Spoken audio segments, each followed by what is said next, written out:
Меня зовут Зинаида Пуляк. Я живу в Израиле. А сейчас я на Мертвом море.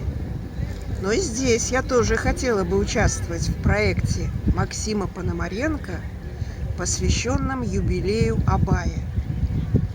Я прочитаю отрывок из стихотворения Абая, отрывок из стихотворения, обращенного к молодежи.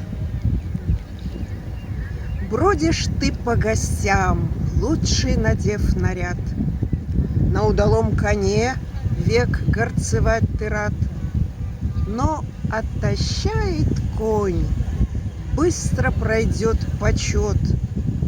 Пусть же суетный пир твой не прельщает взгляд.